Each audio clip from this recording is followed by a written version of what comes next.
We've changed. I mean, you know, in 1980, gin was what? You know, fucking Gordon's, awful tonic out of a splash, and it was, if you were lucky, you got a cube of ice and a piece of lemon and a smeared glass, and you were vomited afterwards.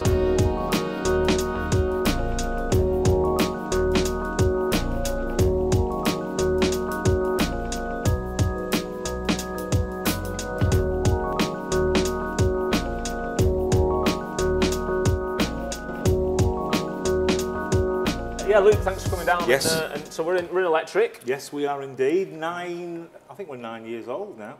Maybe 10, I've kind of forgotten now. Because you could have a 10th birthday party at some point, yeah, so I'll check that out. Problem with the birthday party when you have a bar is people say, oof, it's that old, is it? You know, and so you kind of don't want to play on that. But yeah, it's when we were doing Electric Chair and all the music side of things, which you still do, but kind of less of it. Me and Justin thought it was time to sort of move into our second love, which was a drink, and at that point there was no food, but yeah, that was just almost 10 years ago, and Electrik happened because Justin lived in Chorlton. Justin had spotted what was once an old wallpaper shop, which is this, became revised, which was another story, and I'll put that in brackets and discuss it another time. Interesting group of people. But then we took over about 9 years ago and opened Electrik, and so that was kind of the beginning into food, drink, hospitality, and all things of that nature, you know. Good stuff. Yeah, no, I mean, I've been in a few times, like, and I've always enjoyed. I mean, you've got a great. You've always had good set of ales. Yeah, well, you know, I mean, I think the first, we were lucky in the sense that the first, when we got it, we wanted to be independent. When you're tied to brewery, like, you know, in the 70s, everything was brewery, and it was like, let's be honest, apart from the days of Black Sheep, Landlord, Tetleys or whatever, most beer was shite. Fruit machines, bad barm cakes. It was a pub, wasn't it? But there was, pubs were great, the culture was great, but usually the offering wasn't always great. So I think it's changed, and the independents have come along, and whilst people might not like bars and the way they love pubs, I think you can get any ale you want. You can get good cocktails, you can get good wine. Yeah, it's different, and I think ultimately you have more choice, and you can do your own food. You didn't have to have fruit machines in, you didn't have to have fag machines in, you didn't have to play the rules. I mean, the brewery was a bank really, and they define what you did. And so I think these days most bars in Manchester are coming through. The ones that are doing well are the independents, and it's the old brewery pubs that have suffered and have not changed their ways. You know, it's a bit like the Burnley Inn of ale. You know, it's just stuck in the past. Exactly, I know what you mean. And sort of expectations have changed as well, haven't they? I mean, people, you know, you go out to a bar, you go out to a pub, you don't just want, as you said, your Tetleys or, you know, your soggy butty and your Scotch egg and your packet of pork scratchings. People want more, they want more choice. They want independent, you know, Manchester ales, Manchester gins, you know what I mean? They want that kind of stuff. And I think there's always a place for a proper pub that is just what it is, and I think that's nothing but a good thing. Sometimes you don't want all that, the hipster element, but I think if we're being honest, the hipster element has been nothing but a good thing. I think the world has changed, you know, we've changed. I mean, you know, in 1980, gin was what? You know, fucking Gordon's, awful tonic out of a splash, and it was, if you were lucky, you got a cube of ice and a piece of lemon and a smeared glass, and you were vomited afterwards. These days, it's unbelievable. So I think it's different, and I think you know, I think now people don't just judge you on your craft beer and your ales. They judge you on your staff, on your food, how good your coffee is, and that's a good thing. It's like, I mean, me and Justin went to Australia a few times just doing the DJ thing, and one thing that we loved, especially in Melbourne and Sydney, was the fact that you could go in the 90s into somewhere, you could have a great coffee in the morning and breakfast, you get a brunch, you could grab a beer in the afternoon, you could drink cocktails, you go in there at night, there was good music, and it was a real kind of mixture, you know, all the four corners of the shop were united really under one roof. And I think in the UK for so long it was, if you wanted wine, you went to a wine bar, if you wanted ale, you went to an ale house. Food, you went to a restaurant, which was usually very fine dining. And let's be honest, it wasn't long ago that when I first came to Manchester, the only food really, you know, it was, I mean, Burnley Inn was people were still going to Burnley Inn. The Pizza Land was like, edgy. And Pizza Express, remember, it was like beers in bottles per only. My God, it's garlic bread, etc. It was a whole revolution. Look where we are now, it's completely different. So I think people do judge you on every element, not just on one thing. But of course, as I said before, I think Some places are just an alehouse, and that's a good thing. If you go to Port Street, you go up Rochdale Road, or some of the old school Marble ale. Arch, Marble Arch, it's great. You don't want to. You just want an ale and drink, and that's fine. But I think now what we've attempted to do with Electrik was to combine all the things we loved and put it under one roof. With Electrik, at the moment you've got this Yadda Yadda takeover. Yeah. What is it, first of all? I mean, what am I expecting? What am I going to get down my neck? I'd say, well, the heart of it, I guess, is the kebab. I've since the age of about 14, I've absolutely loved kebabs. I mean, most people's idea of a kebab is 3 a.m. A doner kebab with pita bread that was usually stale, an elephant's leg grey meat mashed into a large trunk. But I think, so people's idea of the kebab probably goes back to that kind of era when they weren't, you know, it was a classic, not very good doner. And I think the idea of the kebab has been so bastardised and, you know, it's been so sort of linked to bad health, but actually there was something very different. You go to Berlin and you taste the most amazing kebabs, the gyros in Greece, but also here in Manchester, we it's funny because people talk about the curry mile and how the last few years it's gone downhill. Well, whether that's true or not, one thing that's definitely happened is that the new waves of immigration from Afghanistan, Kurdistan, Turkey, Iran, Persia and beyond have meant that actually the demise of the curry mile in terms of a tourist area, because a lot of people stopped going there, now those people have moved in and are producing incredible food, and it's not really, they've not necessarily done it for tourists, they've done it for themselves. Yeah. So some of the stuff you get, Kebab de Palace, you're getting some of the best namba I've ever tasted in tandoors. You're getting the Turkish stuff, you're getting the Afghani stuff, and and the Kurdish stuff. And for me, if I was being honest, if there was a league table, including the Lebanese, the Kurds probably are at the top for me. I mean, where were you when you're off somewhere and you had this kebab and it was like a... Well, a eureka moment. I mean, well, it's all over. I've had, you know, a flatbread version in Morocco. I've been to Greece, all over the place. But actually, I haven't been to Kurdistan, but in the first Kurdistan kebab I ever had was in Russia.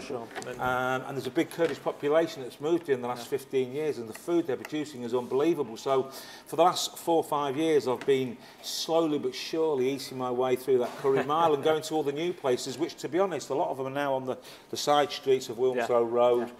So there's one that's near Antwerp Mansion. It's not even got signage, and it's amazing. It's just old school Kurdish guys just eating this incredible meat from a big wood grill. There's a tandoor. The bread's made fresh every day. The salads are fresh, and you're getting incredibly healthy food. And some of the choices are unbelievable. But and I like the idea of. So Yadda Yadda was really rooted in that, a love of kebabs, but also when we had started Volta 4.5 years ago, me and Justin had equally been influenced by all our travels, and it was a sort of tapas style, small plates, not necessarily Spanish, but a mix between that sort of Lebanese idea and meze. We just get lots of plates, roll your sleeves up, tuck in, tear and share, and you know, my dad hated it. It was like, this is my plate, get your hands off. Yeah, but it fits perfectly with you know, you're in a bar and you're having a few drinks. Yeah, well, it's a sharing food, so I think, I mean, Yadda Yadda, I mean, I think it's not necessarily Persian. I think, you know, if you take Rome, it's everything east of Rome to Pakistan, somewhere in the middle. It's Turkey, it's Persian, it's Kurdish, it's Iranian, it's Moroccan, it's right over to Afghanistan, because really there's a very similar style of sharing food there. And the bread is at the heart of it. And I remember being 12 and pre-Popeye, the kebab in Sheffield, was a place called Ralph Thickett's, which was a roast pork butty, not a barm, that's a Lancashire thing. And the Hungarians had brought that to Sheffield. They used to sell it in Ralph Thickett's butchers, and you used to get it hot with you. And I love, and it's not a kebab, but what's the difference? It's bread, it's meat, it's wrapped, it's bread wrapping the meat. And so really it's a continuation of that till now. And Yadda Yadda isn't really about one sort of nation specific. Phil Cook, believe it or not, who's the chef, Phil Cook, can't make it up, can you? Who's unbelievable, was one of our main guys over at Volta, has come over and headed here, and we took the idea to him, and he has taken that and worked lots of different flavours. So he took the bread, and we were actually going into Russia and we were asking the guys what they used, and there was a real simplicity to styles of bread, whether it was the Afghanis, the Persian, the Kurdish. Very simple way the bread was done, and Phil took that and then did his own version. And I tell you what, it's taken about 8 months to perfect it, because it's very, very difficult to get not just the heat right, whether you're using a tandoor, whether you're using a flat top, but just to get that consistency right. And actually, Phil eventually went with almost an Italian-style flatbread, which is almost very similar. I wouldn't be surprised if the Persians at some point had actually taken it to Italy years ago. But anyway, that was Yadda Yadda is essentially it's what jokingly we call as middle class kebab units, posh kebabs. But it's quality, and rather than be National Pacific, just be Turkish, or just we've tried to use all sorts of different influence. Funny, Chorlton has changed so much. If I look back in when we first opened, I think, it's like, where are we, 2007 maybe? I lose count now, 2008 maybe. It was very different. There was a few bars here, there's a few good eating places. Now it's completely different. There are literally 50, 60 bars here. There's food, 00, Jasmine, Gray's Larder, Parlour, all sorts of places that are doing Beagle, Font, doing great stuff.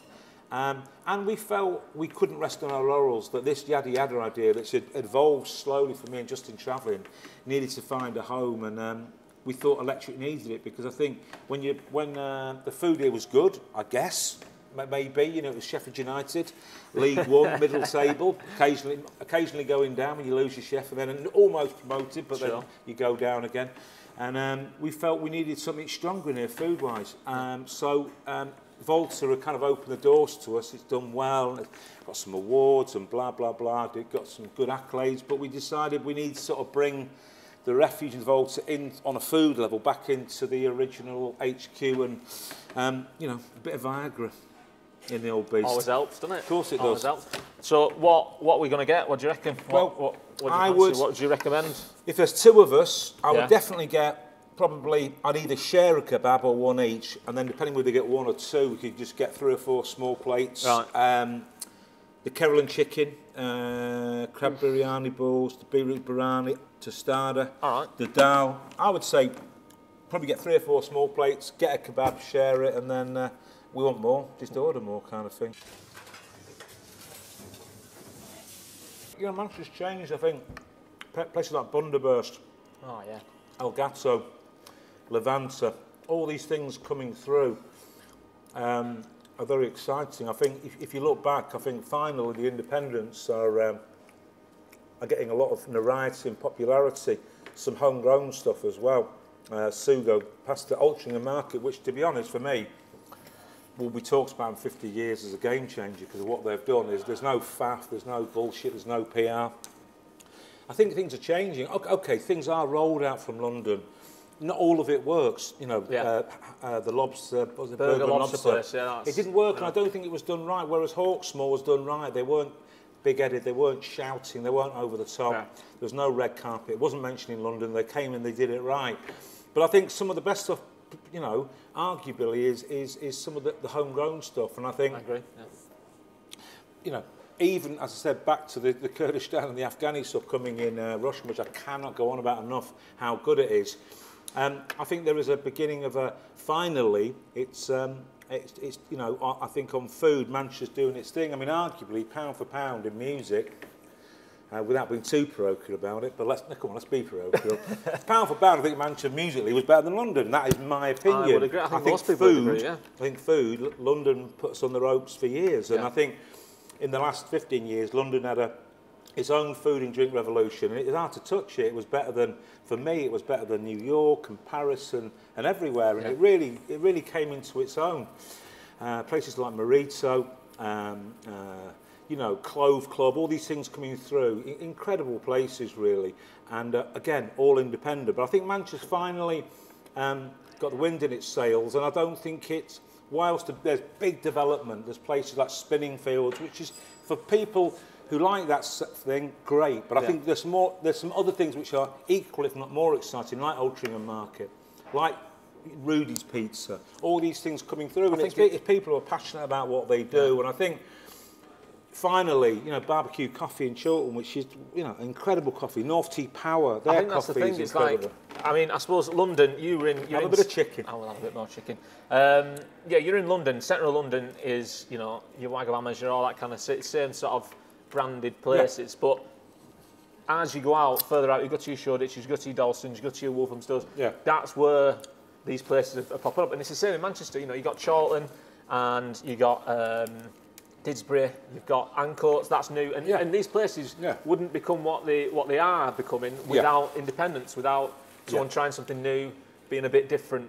Because, you know, in Chorlton, if they put you know, another Pizza Express in here and you know, kept with the same brands, then who's going to come here? I mean, it's going to be a bit pointless, isn't it? I think kind of the hype and the bullshit is hopefully going. For me, one of the best things in the last 10 years is me and Faux in Northenden. I mean, no offence to Northenden, but an island between the M56 and the river, and it's a mad place. And somehow there's queues of people going in on Monday afternoon. It's Vietnamese, it's fresh, it's unbelievable. It's naturally got to #1 in TripAdvisor rather than being contrived. It's actually a real reflection of how good it is. You can bring your own booze. It's as good as any of the amazing Vietnamese places in Dalston that have sprung up in the edge of Shoreditch. On that little strip there must be 15 places now, arguably better. And the food is incredible. Now, how the hell in Northern are we getting queues on a Monday and Tuesday afternoon for Vietnamese food? I think, first of all, there's a cultural change. The British finally have soaked up so many influences through immigration and travel. They want food. You know, funnily enough, the Italians and the French are much more conservative now. Because their food has been so good for so long, it's almost quite antiquated. They don't like to go outside the parameters of a ragu is a ragu. If you change any of the ingredients, if milk doesn't go into it, they hang you. Whereas the British, with their food was so shite for so long, immigration has filled it with so much richness that people are mixing and matching. But I think the Vietnamese, me and Faux, to me, is one of the examples of how unbelievable Manchester is. And there's no talk, there's no hype, it's not been given any awards. I don't know why, because to me it's one of the best places in Manchester. Altrincham Market's the same. There's no PR campaign, they don't play games, they don't try and do deals with this person, they just get on with it. It's the food, and, it's the experience, honest crust pizza and all these coffee's good, and it's just done right. It's not trying to be clever. And I think Manchester's over-obsession to have a Michelin is very, to me, you get a Michelin when you don't try and get one. You just produce unbelievably good food and then you get one. Where the light comes in, to me, we'll get a Michelin because they're not trying to get one. They don't want one, which will mean eventually they'll get one. Where you know, desperately try and get a Michelin, you're not going to get it. So I think, you know, things in Manchester are finally turning a corner, and I think when you look at Sugo Pasta and places like that, and doing and the Italian place on the edge of Salford, it's named after Lupo. I can't remember its name now. There's some incredible food coming through, and again, no one's trying to be clever. In most of these places, it's almost peasant food done really, really well, and I think that, to me, is what Manchester does best.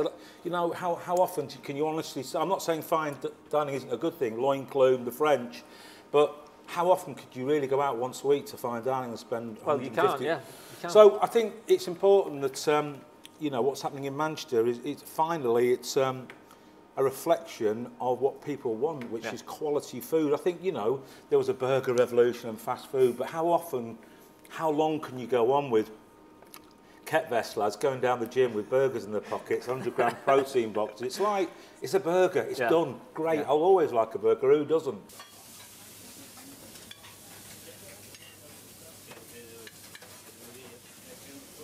So, at the moment, this is just like a kitchen takeover.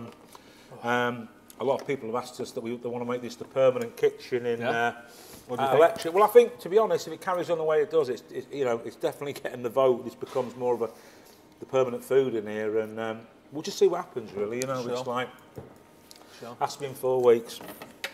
But it's been a busy time, 'cause obviously, you know, Volta's been sort of full on, and the Refuge. So it's been an hard graft, really. I mean, when did Refuge open? Well, it's getting close to a year now, isn't it? Yeah. Yes. I mean, that must have been stressful, like opening that and getting that all set up.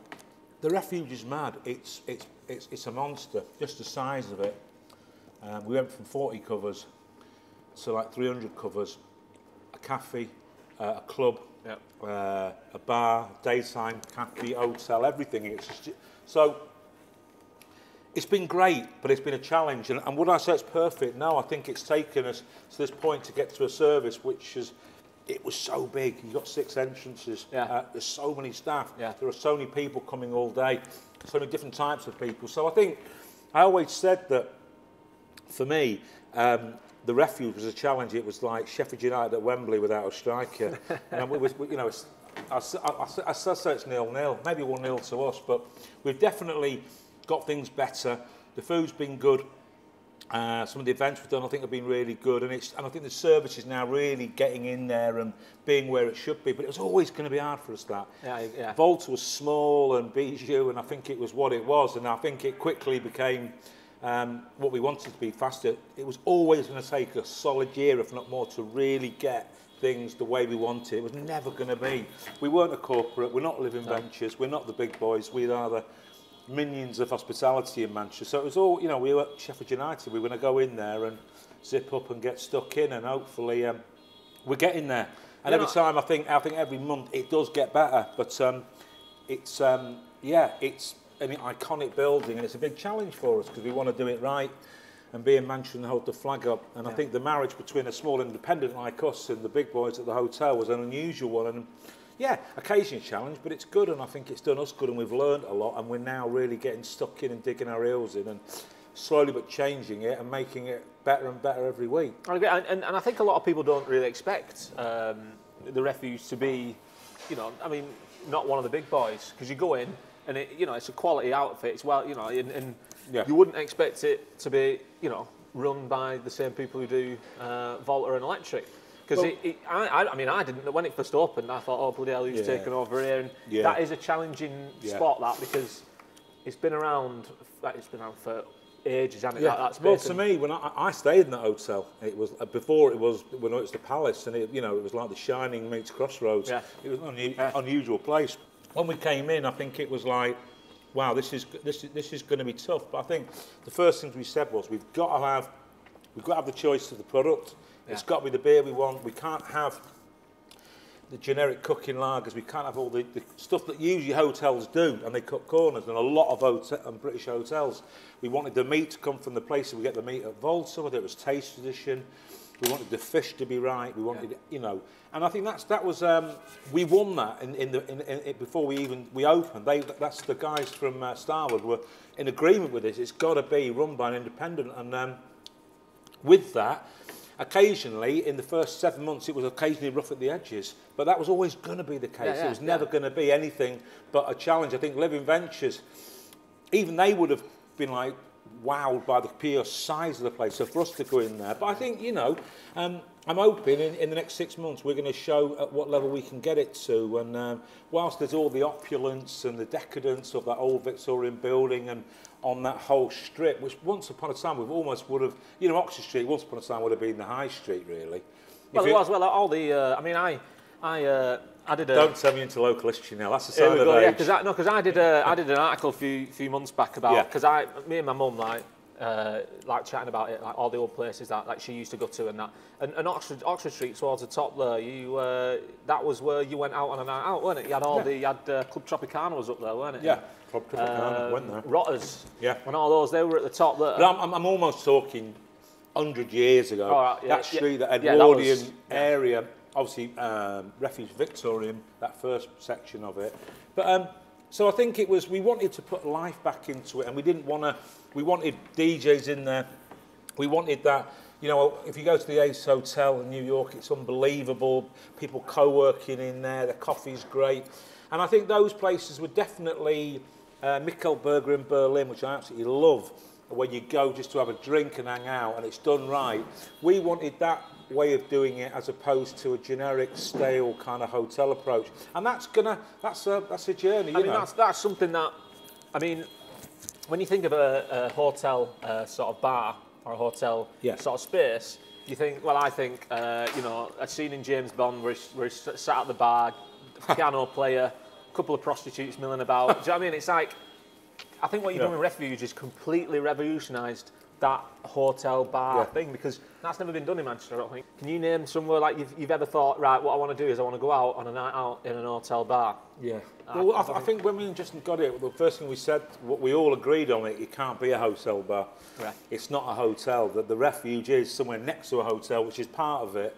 But it's also separate. We wanted people to come in for a pint. We wanted to have a Camden Pale, a First Chop beer, some of the local beers we do, which in a hotel you don't get. It's unheard of. It's all about GP and money, and fine, that has to happen occasionally. But we wanted quality, and you know, hopefully, you know, people will come in, and each time they come in, there'll be something added, and you know, we'll get there.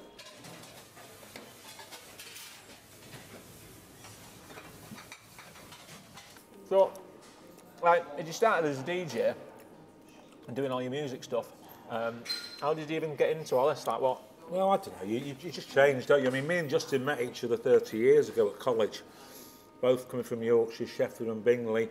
Arriving in Manchester, we met each other, and the whole music thing started. Come on. No one's into food when you're 18, really, are they? Definitely not. Hot noodle, chips, whatever. I like food, but it was just, you know, I was greedy. That was all it was. Sustenance in it, just keep you going. Yeah. Well, and you change and you move on, and I think just, you know, when we started doing the DJing thing, it takes you all over the place, and went to Rome and Australia and Japan, and people take you out for food, and we loved it. We loved drinking. Yeah. And you know, I remember, God, you know, in 1985, Bulgarian, whatever it was, Merlot, £2.50 or whatever it was, from Safeways was where you were at. And then bit of Australian, £6, yellow, whatever it was called. And then your taste buds change and it moves on. So I think eventually we just fell in love with it. And I think around 10 years ago, Electrik was the first beginning of us doing something outside of music, and we thought, why don't we just run a bar? We know enough people. South Manchester, town's not on its arse, but it's people are moving out. Let's do something in the suburbs, and you know, tops weren't off, jackets were back on. The wood, you know, we had a coal fire and a wood burner, and walking the dog, and suddenly Chorlton made sense, and that's where it started really. And through that, Volta happened, and what was originally, obviously Electrik was much more a booze thing, less food then, but we started doing roast dinners here, and then they started kicking in, doing well, and then Volta happened, which was much more food. Yeah. I mean, there is booze there, and it is a bar as well, but it was much more chef-led, and Alex Shaw, as my original old pal from Sheffield, come over, and, you know, 3 years later gets Chef of the Year, and the place did really well, and that was just our graft. And again, it wasn't all perfect, you know. It was like, that took us 3 years. You go in some nights and it wasn't as good as others, because it was new to us, and we had to learn and make mistakes. And and then obviously from that, Refuge happened, and all the time we were travelling, going all over the place, including London, and soaking up ideas, and, you know, cherry picking stuff we love best, really. Sure, it's good stuff. And so, what of like, I mean, talking about the music. Yeah. I mean, you're still into it. You're still. I mean, you're doing your thing this weekend. Yeah, we've done a few things this year, but I mean, we're trying to pick and choose in the DJ thing, because just time, you know. And I'm 51 this year. I know I look younger, brackets in a way, and it's just, you know, you can't do everything. So we kind of do the gigs we love. And I've been out to Croatia this year, and Number 6, and Homo Electric, and all these things. So doing the gigs we love, really, and I still love it. Music is still a big part of what we do. So Electrik, Volta and Refuge, music is still a big part of it.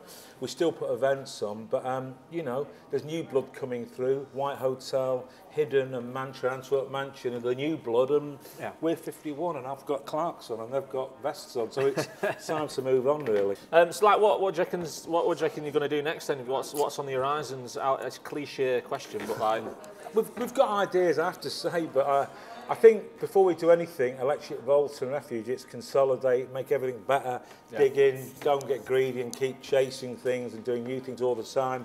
Whilst hopefully that might happen at some point, we just want to make what we've got better, which is why Yadda Yadda's happening, which is why Volta, there's a new menu coming in there as well, and Refuge will keep adding new ideas, and just making what we've got better, and you know, trying to keep yourself healthy. I mean, there can be a sort of a chance of you spreading yourself a little bit too thin. Yeah, and you can see that sometimes. Yeah, of course, yeah, definitely, and in fact, I think people have had a word when we were doing the Refuge.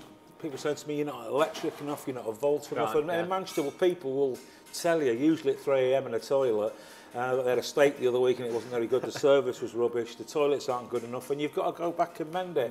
You know, we're not stuck in an average tower, we do live and breathe it, and so we try and pace ourselves throughout all the venues. So for me, you know, the next year is about making what we've got better.